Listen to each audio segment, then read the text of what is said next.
Serie B-Win. Tutti i colori della passione. 38esima giornata del campionato di Serie B-Win. Allo stadio Picchi di Livorno arriva il Torino, pronto al controsorpasso in vetta sul Pescara.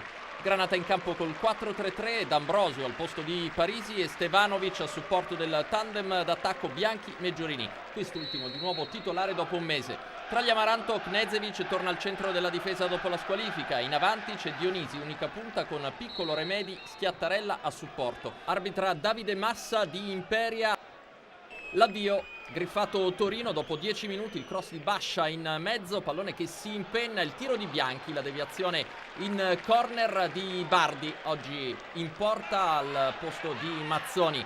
Minuto 22, il corner di Schiattarella, ci prova Piccolo al volo, sporca la traiettoria Glick, ripulita però da Benussi, che poi si ripete 4 minuti dopo quando Schiattarella ci prova direttamente dalla bandierina, le mani del portiere Granata ad allontanare la possibile minaccia sulla traiettoria a rientrare.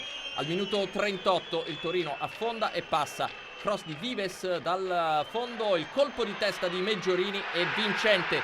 Torino 1, Livorno 0 e ritorno al gol per Riccardo Meggiorini, il secondo per lui con la maglia granata dopo quello realizzato oltre 2 mesi fa alla Sampdoria. L'attaccante numero 69 di maglia arrivato a gennaio dal Novara. Nella ripresa il Torino prova a riproporsi in avanti per cercare di chiudere virtualmente il match. Dopo 6 minuti Meggiorini in area di rigore prova a mettere in mezzo la chiusura di Bernardini, che riesce a mettere il pallone in calcio d'angolo sulla corrente Iori.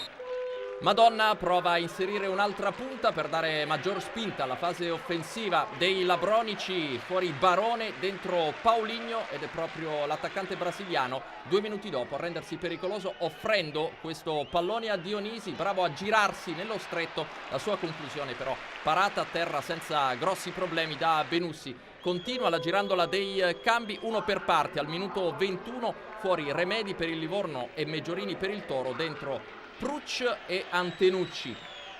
Alla mezz'ora il Torino, che trova ampi spazi per provare a giocare in contropiede, manda in profondità Stevanovic su suggerimento di Antenucci. Il primo tentativo del serbo viene stoppato da Lambrughi e poi Stevanovic trova a rimorchio la conclusione al volo di Bascia, poco preciso però il centrocampista svizzero nella circostanza, col pallone che si perde sul fondo. Minuto 42, la combinazione tra Pruc e Schiattarella che appoggia indietro per il tiro di Piccolo, decisamente da dimenticare però l'esterno sinistro del numero 88. Ultimo brivido in pieno extra time, quarto minuto di recupero con la punizione battuta da Paulinho. Il suo destro però va a infrangersi contro il muro di maglie bianche. Finisce 1-0, il Torino torna a vincere in trasferta dopo quasi un mese, conserva il primo posto, quarta sconfitta di fila per il Livorno, agganciato in quintultima posizione dall'Empoli.